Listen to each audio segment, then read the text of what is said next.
Um, my name is Chelsea Cohen. I work at Laney College and am part of the Peralta Equity team.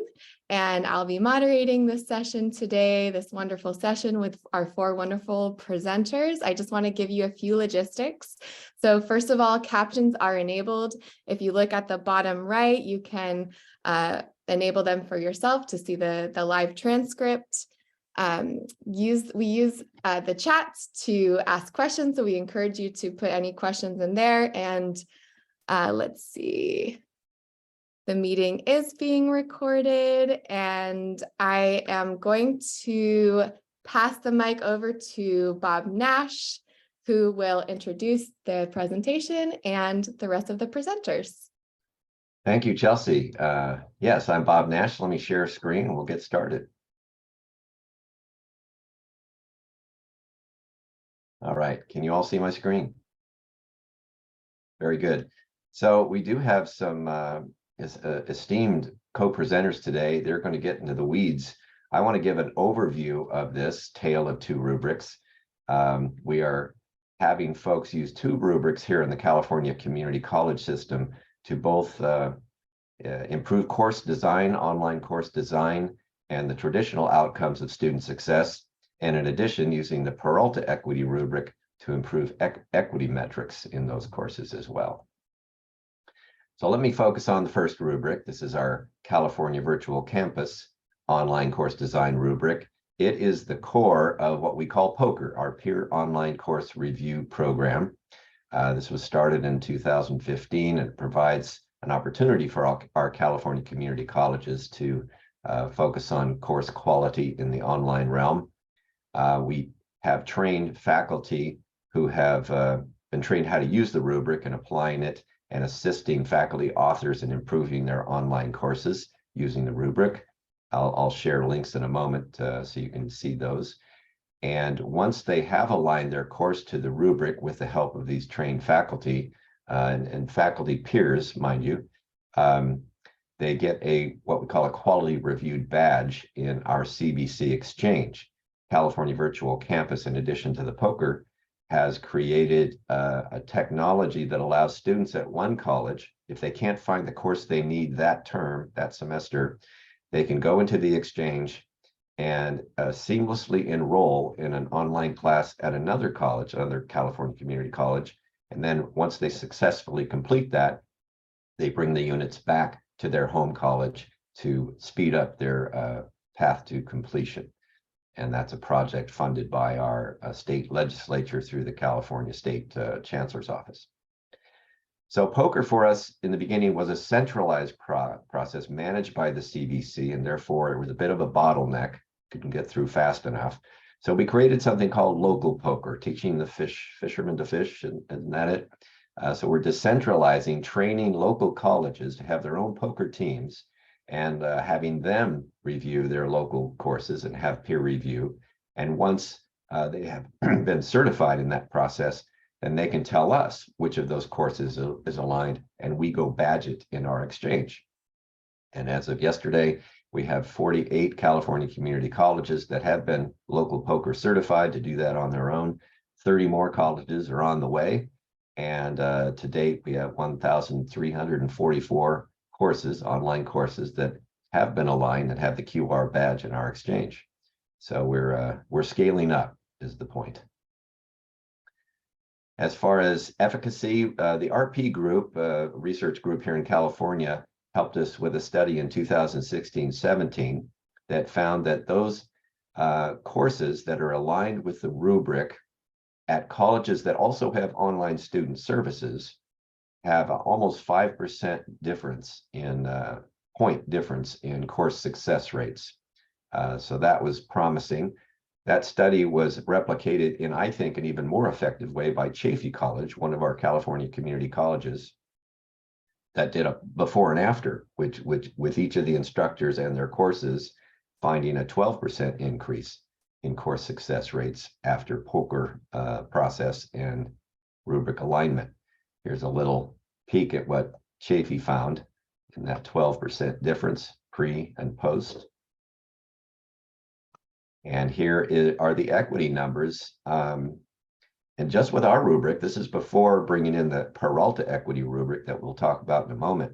There were equity increases that were significant, and we're very proud of Chafee for having done this. So for those administrators in the room, this can also possibly help enrollment. Of course, it's easier to keep a current student than get a new one. And if we can have more students succeed in their courses, we expect them to persist and succeed in greater numbers. And in our exchange, those courses that have the QR badge rise to the top when a student searches for a course. So they're more likely to see these courses and enroll in them. And if any California community college see this and want to join us in gathering numbers around this question, I'd love to have that help. Oop. Oh, okay. Sorry, guys. I go back one. Well, I've done it. Can you all still see this? Okay, let me get down to this last slide, and then I'll hand it off. These are just testimonials. One thing that we have found that instructors, it's a pretty daunting process when you see the rubric, our CVC rubric, but at the end, they really have appreciated what it's taught them as a professional development opportunity and what it's done for their course and their students. All right, now I will hand it off to Betsy Allen, but let me introduce her properly.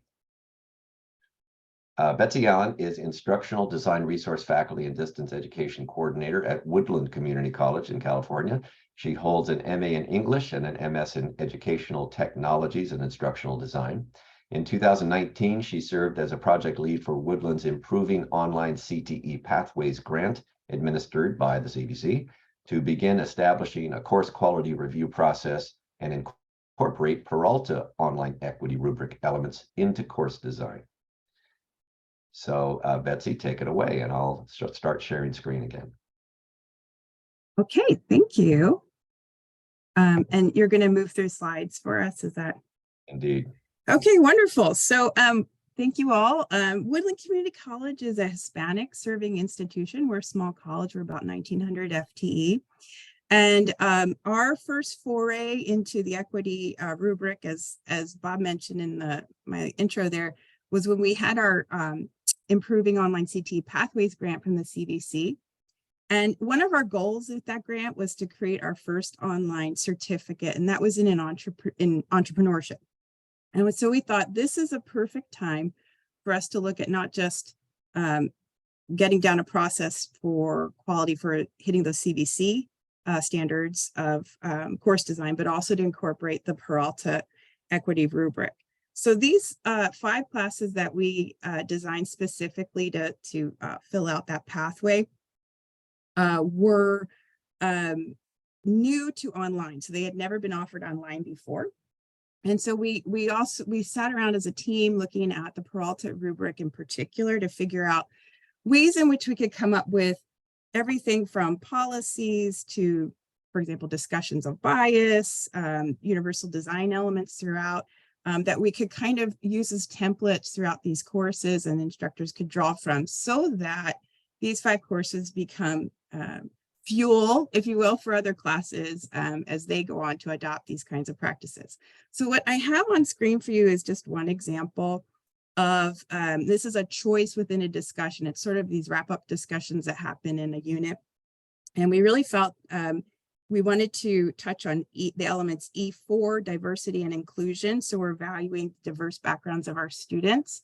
And E8, connection and belonging. We really knew, we were, especially when we were working through COVID and building these classes, that the idea, that theme of belonging was really important, we felt, as we were building out classes. So this is just one example of an assignment that has caught on in a lot of different ways in our college. So in this case, we created a small library. So it was 10 different entrepreneurs in the community that we invited to do interviews with us. And these folks represent a variety of backgrounds, and they were experts in different courses that were in our pathway. So this particular comes from this one comes from a business law class. And so Professor Afsharpour tells us, teaches us a little bit about social corporate responsibility, which is an element in this, in the class, and then shares her pathway to becoming a lawyer. And so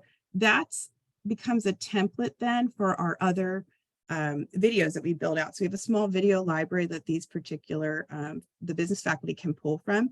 And now our agriculture folks are going to be doing something similar as well. And so it's just an example of one way we were able to bring in more belonging and connection to courses that sort of has caught on in other classes. If you would go to the next slide for me, Bob.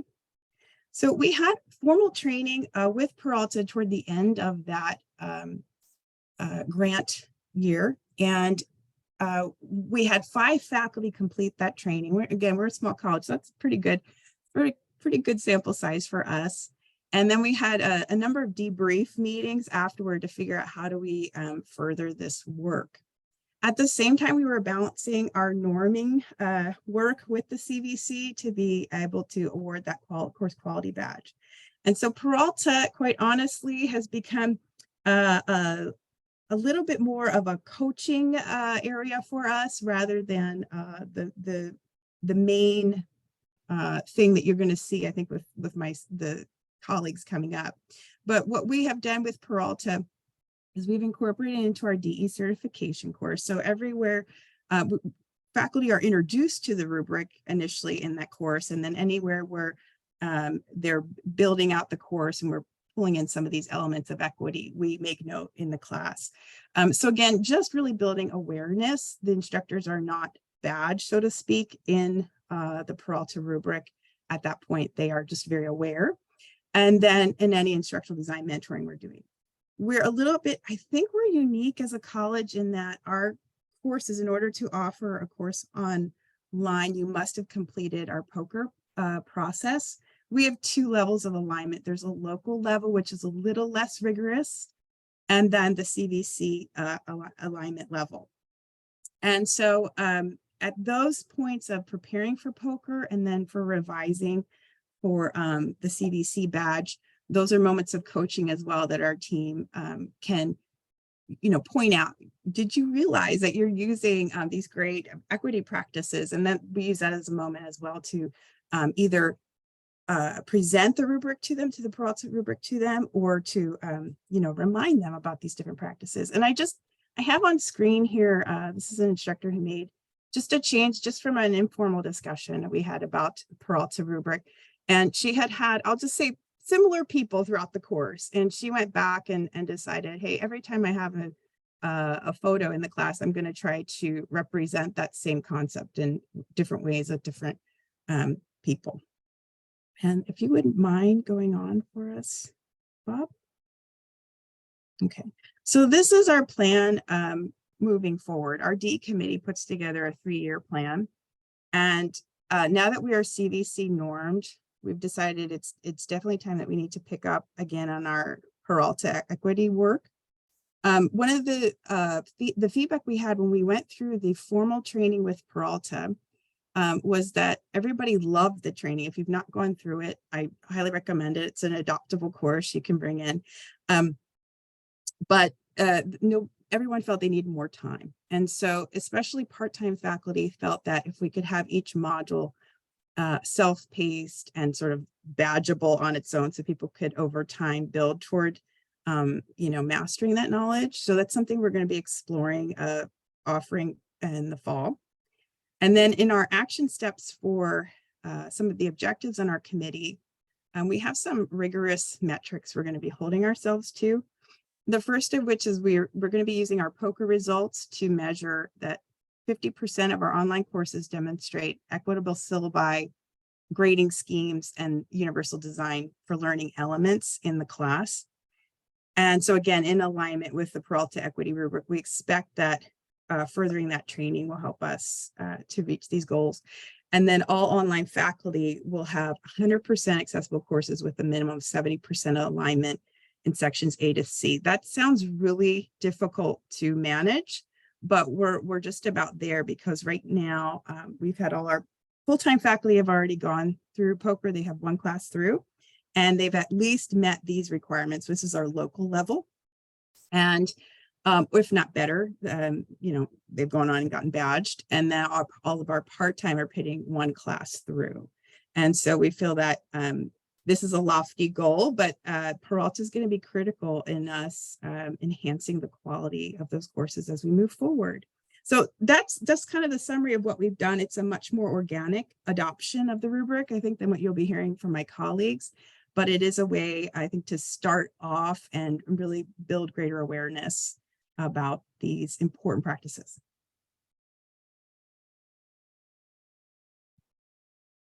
Thank you, Betsy. Let me share, since we have an extra minute here, we'll share some links, and I'll ask my colleagues to do the same. Here is a link to our CVC Online Course Design Rubric. I'm going to share with everyone, Bob. This was developed, as we mentioned, in 2015 and updated in 2018, and has been endorsed by our local, our statewide academic senate. And we mentioned the CVC exchange, where these courses get badged when alignment occurs with our rubric. So this is focused on course design, this rubric. And when the Peralta group created their Online Equity Rubric, it was an opportunity to engage with other criteria and improve the courses even more. And that's what Betsy began to introduce. And now I'll hand it off to our next presenter, Nora Mitchell. Nora holds a BA focused on French language and history. After careers in the tech industry and nonprofit management, she earned an MA in TESO, teaching English to students of other languages. I got that right, TESOL. Nora is the POCR coordinator at Laney College, where she also teaches ESOL. As an adjunct, she also enjoys teaching at College of Alameda and UC Berkeley's Summer English Language Studies program. And Nora, you can take it away. Great, thanks. Are you going to share or should I? I will share. Okay. So yes, so I just want to start with a little shout out here, because as the pandemic was setting in, I was fortunate enough to already be enrolled in Chelsea Cohn's Peralta Online Equity Training. So what a great way to experience a rough patch in life and have a warm, humanized, equitable instructor leading us through a tough time. So that was my beginning, my very first class in how to teach online. I didn't become an online instructor. I switched careers to get off the computer and out of the house. Pandemic hit and I was like, okay, fine. You know, I have a tech background. I've worked in communications my whole life. I've managed websites for 25 years. Okay, fine. So I went in, you know, feet first through all this. And so shout out to Chelsea. I then also got very involved at DVC, and you'll hear from Crystala next, with their DE department, and got involved as a mentor in their POCR program. So I just want to say that I've pretty much just learned everything that I know, either from Chelsea or from Crystala and the others at DVC and their program. So when I saw this opportunity open up, Chelsea was busy doing some other things. So I stepped in as the POCR coordinator. Chelsea began the POCR program at Laney. And so that's how we get here. So what I did was I kind of took my experience from working in another district and brought it into Laney to match with their culture and their campus vibe. And so I've turned it into a 3-phase program.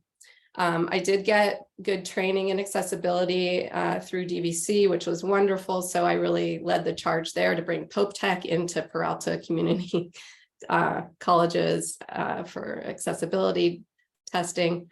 So when an instructor joins our program, they take this self-paced accessibility course, then they go into, and they're compensated, and that's a done deal. Then they go into our sort of our mentorship program where we do weekly workshops and we pair mentors and mentees together, and they work in breakout rooms in these workshops together. So you get both the time one-on-one with the mentors, but then also we come back together for part of it to have some debrief, to ask the questions, to ask for more examples, et cetera. So that kind of workshop pattern has been going well the last couple semesters.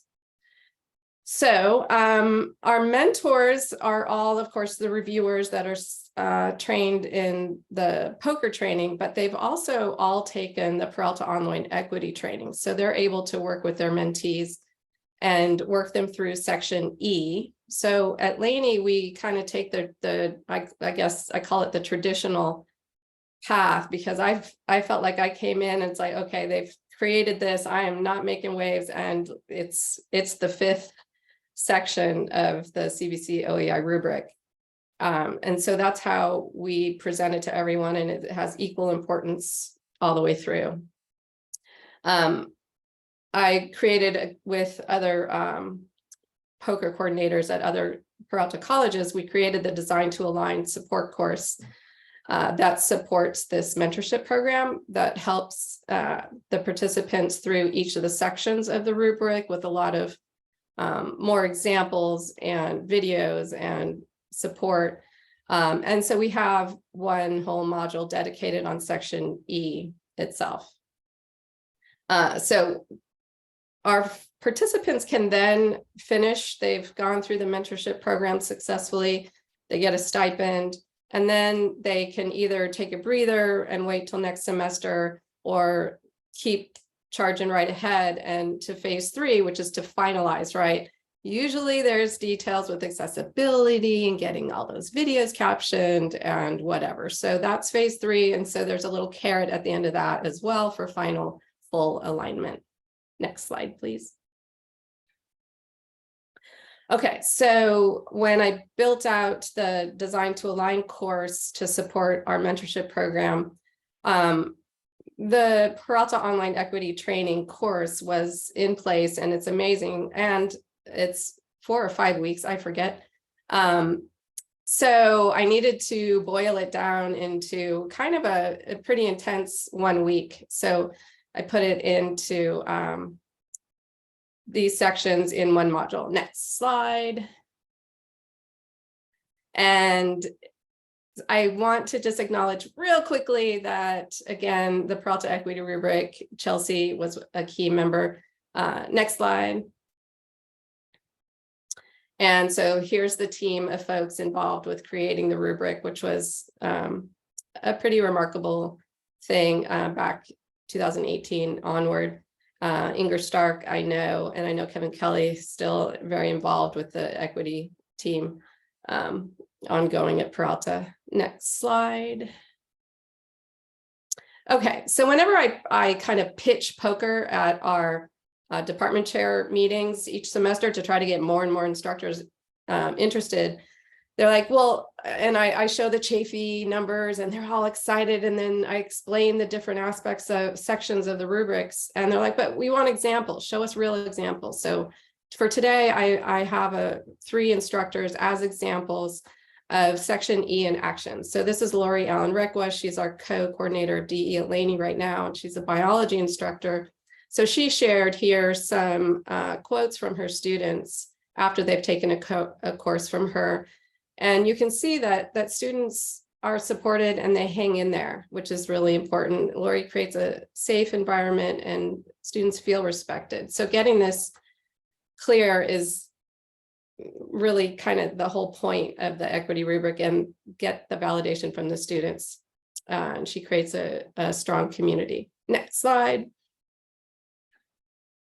Okay, so ask for the slides and read. So here's a sample discussion. She teaches pre-nursing.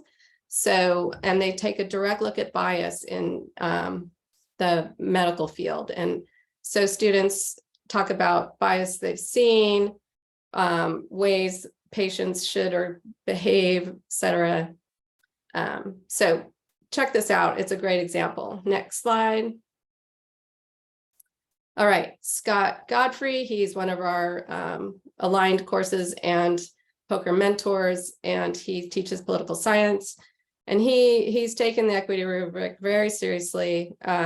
Next slide. What I love about the work that Scott's done is that he actually engages his students in a discussion assignment where the students evaluate Scott's use of language, Scott's use of images, and recommend what he could do to achieve a more equitable course. So he's got it going, and the results are great. Next slide. Okay, finally, we have another biology instructor, Leslie Blakey, and she has embraced this and has strong student results as well. They connecting science to their daily lives, they feel supported, multiple modalities, variety of assignments. And next slide. Okay, and so here she sets the tone early by, she uses video. So humanizing is a huge part of the equity rubric. And this came out super strong to me when I was taking Chelsea's course. And I continue to take courses in humanizing. It's so important for the students to see that you're real and you're connected. Next slide. All right, so Leslie also shared what she's added as having applied the equity rubric. She made changes throughout her course, and so she shared with me some of the images that she has brought in as a result of applying the rubric. Next slide. Is that it? That's it. Whew, I did it. Sorry, that was a lot. My email, hmitchell@peralta.edu. I am happy to share information, slides, sample assignments, etc. Now I'm done. Very good. Thank you, Nora. So you can see the CVC rubric used alongside the Peralta Equity Rubric. They are different criteria, but they are sometimes overlapping, and you get a synergy when you can deal with them both in the same process. I want to introduce our next presenter, Crystala Button. Crystala Button is a former secondary English ESL teacher and PK-12 instructional coach. She now works at Diablo Valley College as an instructional designer and computer information science professor. Her focus has been on online accessibility and equitable online course design. As a certified Google trainer, she has also been teaching an introduction to Google courses at DVC. And Crystala, take it away as I share screen. Bob, do you mind if I actually share screen? Because I kind of wanted to jump into our course. Yeah, go right ahead. Got excited. Okay, thank you. All right, cool. Well, thank you for joining me. I'm Crystala Button, and my pronouns are she, her. And just want to kind of share some of the things that we do here at Diablo Valley College. And I guess I'll just dive right in.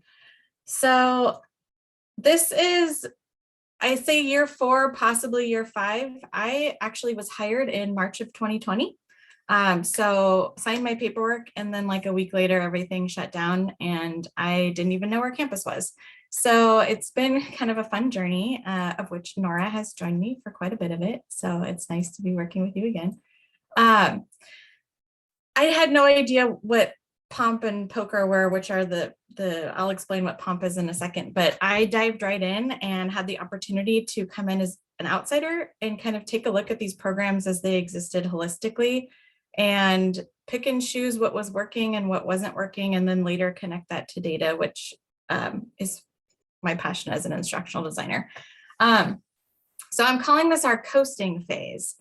So we have a program that we have created. It's called the Peer Online Mentorship Program, otherwise known as POMP on our campus. And that's sort of our introduction to the more intense POCR process. So we start first with POMP, where we focus on mentorship and coaching and working through some of the trickier spots such as accessibility or equity as we build courses. Our focus is really on community, equity, and accessibility. So we took a look at what is the rubric asking for, what are our community needs on our campus? And then we created a model based on that, always knowing that equity is first. So since our program was designed a little bit before we had adopted the Peralta Equity Rubric, we didn't particularly have like that strength in language, right, for equity that this rubric gives us. But we wanted to start with equity first. So in doing that, we thought it would be best to kind of walk the walk, right? We created a course for our mentees, which is what we call our learners in this program. We created a course for them to go through step by step with us, to take a look at examples, to work through problems, to communicate with their mentors or communicate with us, the facilitators, trying to create that humanized online environment that we're asking them to reflect in their own course. There are synchronous moments. So we do have, I think, 6 live sessions where we meet and we discuss and we go over issues, questions, examples, things like that. But then we do have that asynchronous course where they're studying, they're reading, they're watching videos, they're able to go back and review and ask questions and dive a little bit deeper. And one of the new things that we added in the last couple of years is self-assessment, because we know that that is so important for learners to really internalize what they're learning and take ownership over what they're learning. So we wanted our instructors to do the same thing. We've created a space in there for them to self-reflect on each section as it pertains to the rubric, the CVC rubric, but also to equity in that particular section. Where am I making moments of equity shine as I move through my course redesign, and actually having them call them out to give them moments of praise, but also moments of reflection where maybe they're like, oh, I didn't do that. And I need to find a safe space with my mentor to talk about that and implement those practices. So we embed equity from the start. We don't necessarily use the rubric as like a separate piece or as a section. We've decided to just weave it into the already existing portions of the CVC rubric because it is there. It's just not directly called out, right? So each section has elements of humanization, elements of equity. We wanted to just make that clear so it didn't feel like it's yet another thing. It's another rubric. How do I do this?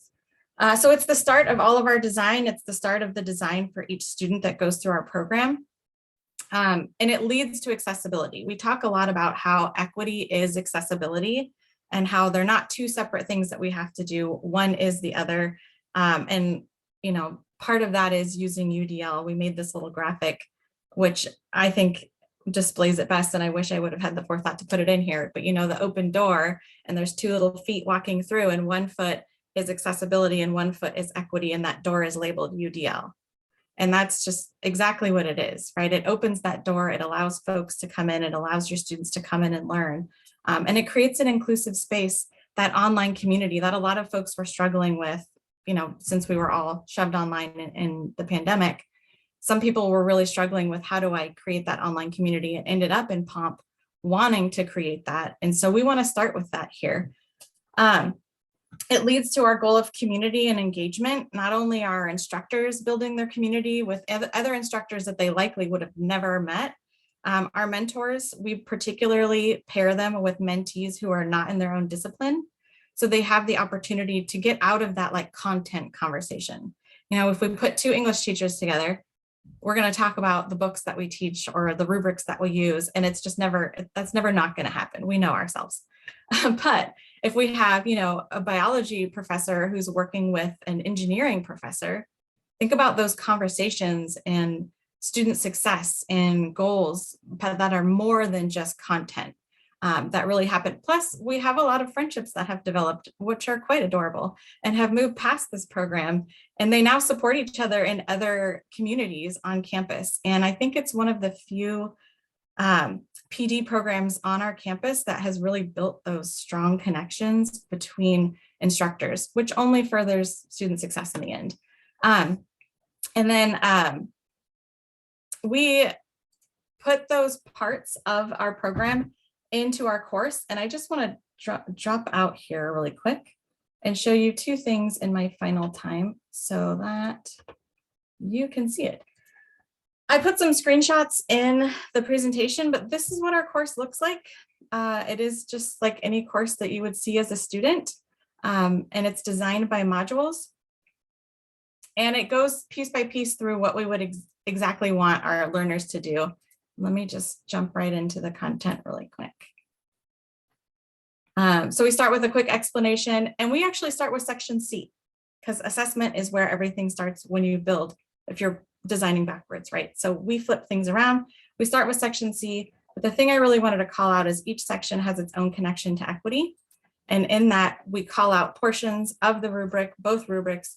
We give you examples, we link out to this is what it looks like in a course.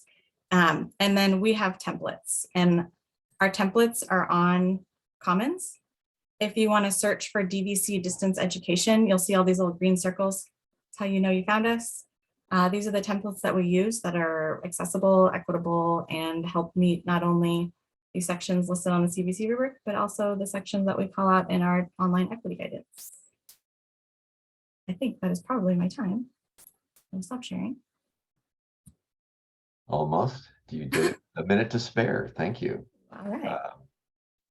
And so you'll notice there are different right answers here. We have some folks who are working with a CVC design rubric and then adding a section E. Our design rubric has A, B, C, D sections, and adding a section E for equity, which is the Peralta Equity Rubric. That's one right answer.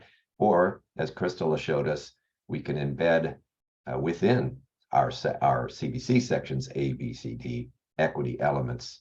And that's also a right answer. You might ask, well, why don't we officially combine the two? And that is part of the problem. We seemingly have two camps, folks who want to do it right answer A, or folks who want to do it right answer B.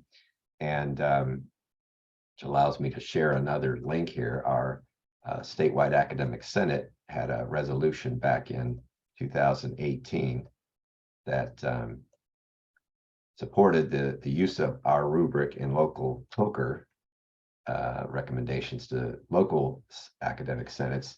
So if we combine, this would be a different rubric. We'd have to go back to the academic senate and get that approval. So that would take a lot of heavy lifting. So we want to make sure we do it right if and when we do that.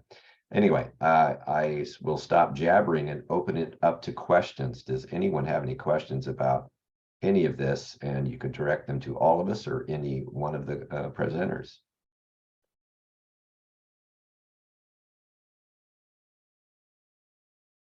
Thanks for that link, Crystala.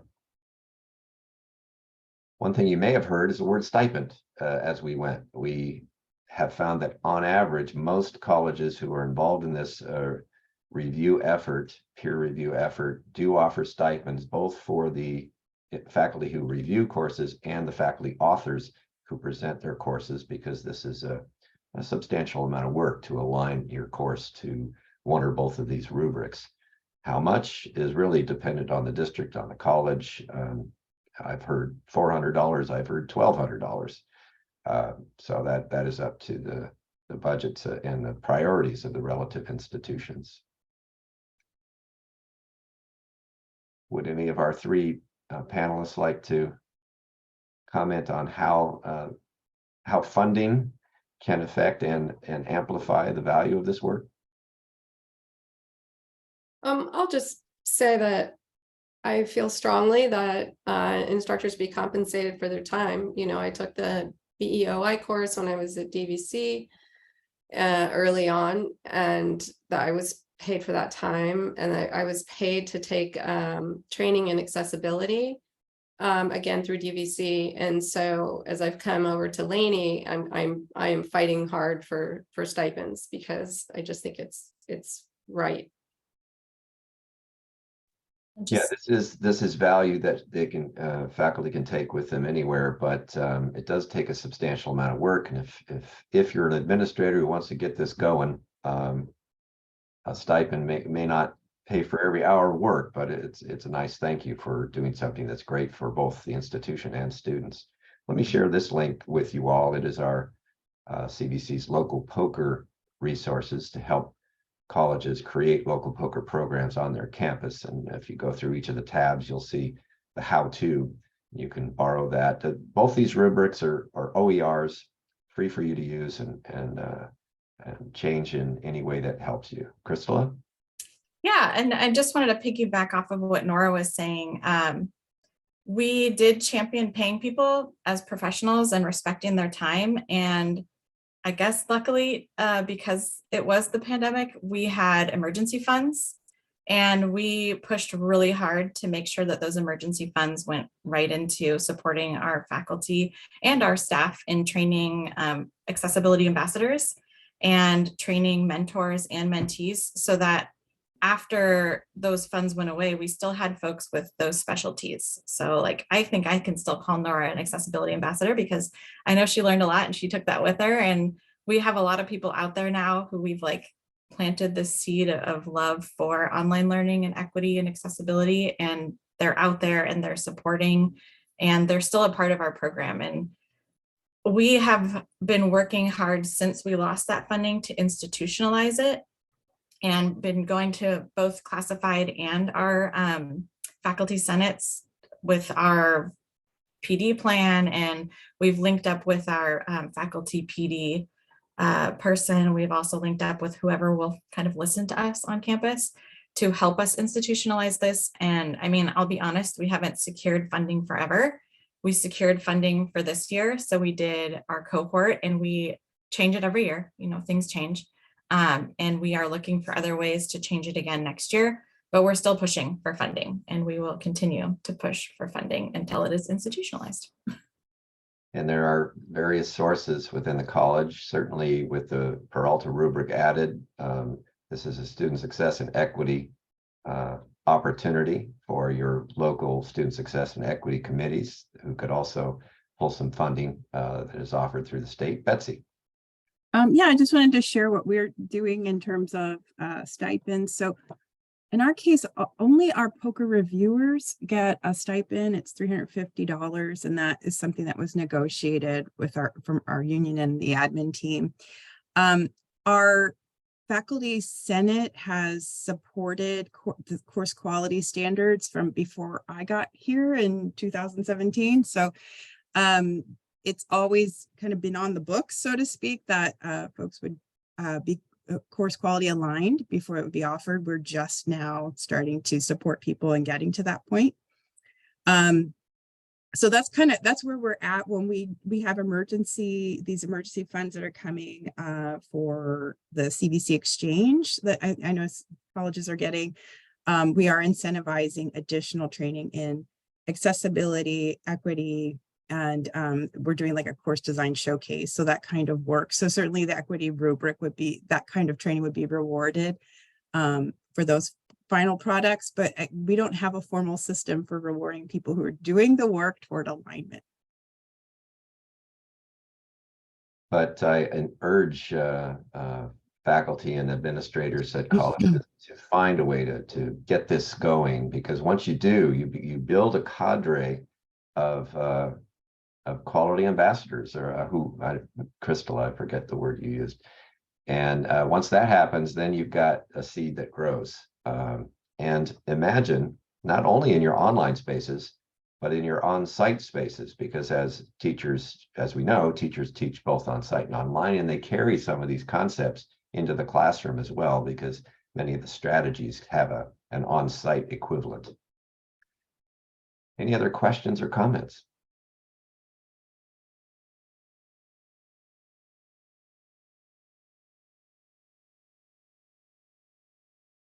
All right, well, let me, if you don't mind, Chelsea, I want to share the conference Padlet, which I was just told about in a prior session.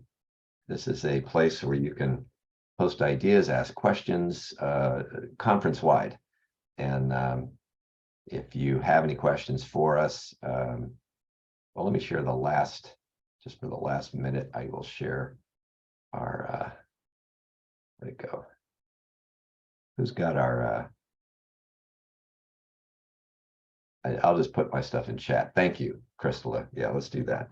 So if you have any questions. I can put up the slide really quick too. I have it up. Feel free to email us with any questions, and we can assist you with what you may want to do at your campus. There you go.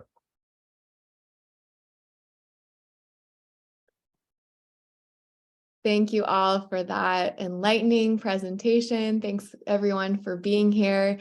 I will now stop the recording, and the recordings will be made